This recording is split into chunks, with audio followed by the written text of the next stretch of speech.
Assalomu alaykum barchaga. Yaqinda maktablarda yakuniy davlat imtihonlari boshlanadi.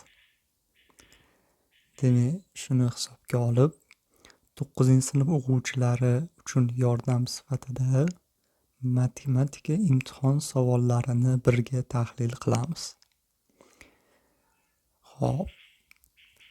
Demak, 20 ta bo'limdan iborat mavzulashtirilgan biletlar demak e'lon qilinibdi. Xo'p, mana shu 20 ta bo'lim bo'yicha barcha savollarga birga yechim topamiz, birga o'rganamiz. Demak, birinchi bo'limda hisoblashga doir mashqlar. Demak, bu yerda siz asosiy bilishingiz kerak bo'lgan bilim kvadrat ildiz, ya'ni kvadrat ildizni hisoblashni bilsangiz, qolgan qo'shish, ayirish, ko'paytirish, bo'lish amallari muammosiz hal bo'ladi. Xo'p, demak mana birinchi bo'lim hisoblashga doir mashqlar. Birinchi misol. 2 ko'paytiruv 8. Har ikkalasi ham kvadrat ildiz ostida. Bularni bitta ildiz ostida yozib olsak, demak, ildiz ostida 2 ko'paytiruv 8 minus 1,25. Ildiz ostida 16 minus 1,25. 16 dan demak 4 chiqadi. 4 minus 1,25. Natija 275 ga teng bo'ladi.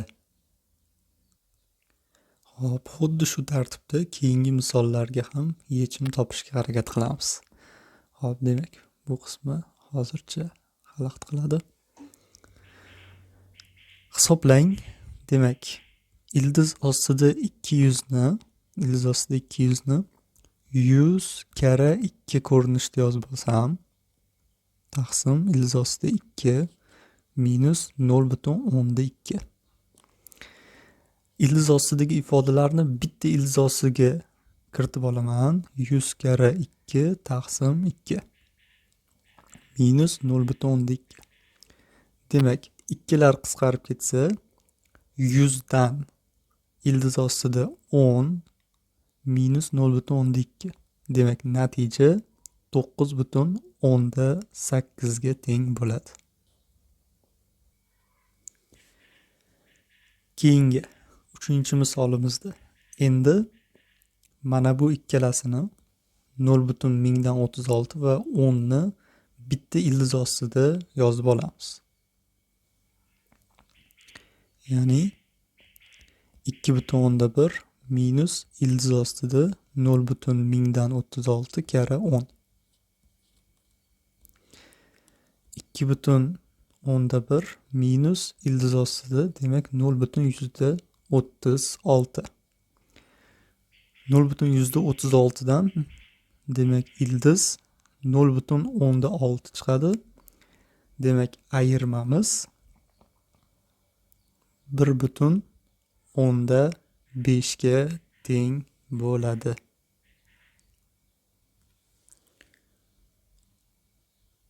To'rtinchi misolimizni tahlil qilamiz. Demak,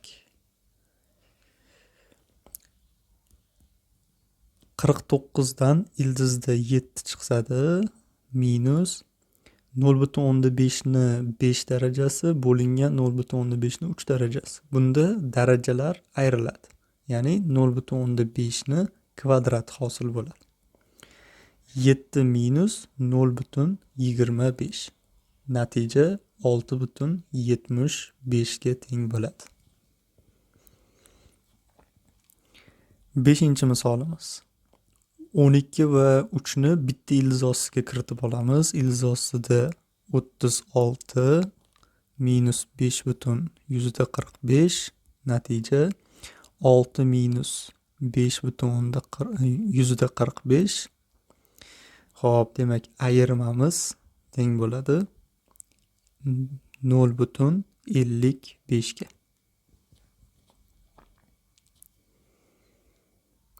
Xuddi shu tartibda 6-misolimiz 800 va 2 ni bitta ildiz ostiga kiritib olsam, 800 ni 2 ga bo'lamiz, ildiz ostida 400 qoladi. Demak, plus 9 dan ildizda 3. Demak, 400 dan ildizda 20 chiqsa, natija 23 ga teng bo'lib qoladi. 7-misolimiz 3,2 minus 0,9 bo'lingan 10. Buni bitta ildiz ostiga kiritib olamiz. 3,2 minus ildizda 0,9. 3,2 minus 0,3. Ya'ni 0,9 dan 0,3 kelib chiqadi. Ayirma 2,9 ga teng. 8-misolimiz tahlil. Demak, 64 dan demak 8 minus 0,1 ni 8 va 0,1 ni 6. Bo'lish amali bajarilsa, darajalar ayriladi. 0,1 ni kvadrat hosil bo'ladi. 8 minus 0,101.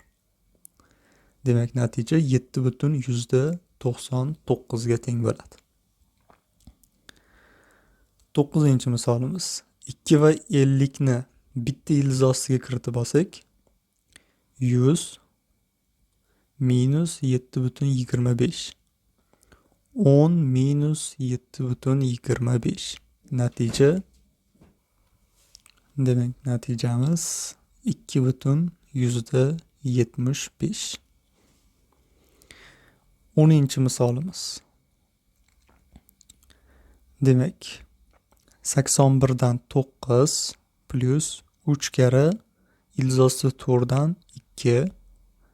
Ildiz ostida 100 dan demak 10 chiqsa, suratda 9 ga 6 ni qo'shishimiz natijasida 15 taqsim 10. Yoki bo'lmasam, buni yana yozishimiz mumkin 1,5 ko'rinishida. 11-misolimiz tahlili 4,3 minus bitta ildiz ostiga kiritib yozsak, ildiz ostida 0,64. 4,3 minus 0,8. 0,64 dan demak 0,8 chiqadi. Xo'p, ayirmamiz 3,5 ga teng. 12-misolimiz demak 16 dan 4 plus darajalar ayriladi. 0,3 ni kvadrat.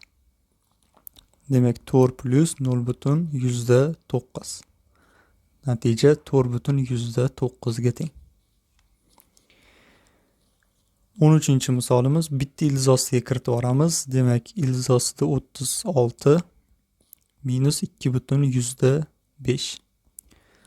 Demak, 36 dan 6 minus 2,5. Natija 3,95 ga teng bo'ladi. 14-misolimiz tahlili. Demak, 500 hop 400 yaxshi. 500 ni umuman hammasini bitta ildiz ostiga kiritib olamiz. 500 ni 5 kara 100 ko'rinishida yozsam, ko'paytirilgan 5 taqsim 4. Hisoblab olsak, demak 4 bilan 100 qisqarib ketsa 25 qoladi. Ikkita 5 ni ko'paytmasi ham 25. Demak, ildiz ostida 25 ko'paytiruv 25. Bundan natija 25 ekanligi kelib chiqadi. Hop, navbatdagi 15-misolimiz 7,3 minus bitta ildiz ostiga kiritib olsak, demak vergul bitta surilib, ildiz ostida 0,49 qoladi. 7,3 minus 0,49 dan demak 0,7. Natija demak 6,6 ga teng bo'lib qoladi. 16-misolimiz, demak bitta ildiz ostiga kiritib olsak, ildiz ostida 81 minus darajalar ayriladi, ya'ni 6 dan 5 ni ayirishimiz kerak. 0,5 ni birinchi darajasi, ya'ni o'zi. 81 dan demak 9 minus 0,5, natija 8,5 ga teng bo'ladi. Demak, mana shu bilan birinchi bo'limga doir 16 ta misolni barchasini tahlil qilib chiqdik. Demak, mana shu tartibda nasib Xudo xolasa hamma bo'limlarni, o'sha 20 ta bo'limni xuddi shunaqa video dars ko'rinishida joylab boraman. Hop. Mana shu dars bo'yicha fikringlar bo'lsa, kommentariy qismida yozib qoldiring. Hammaga omad, imtihonni yaxshi topshirib olinglar. Keyingi darslarda ko'rishguncha.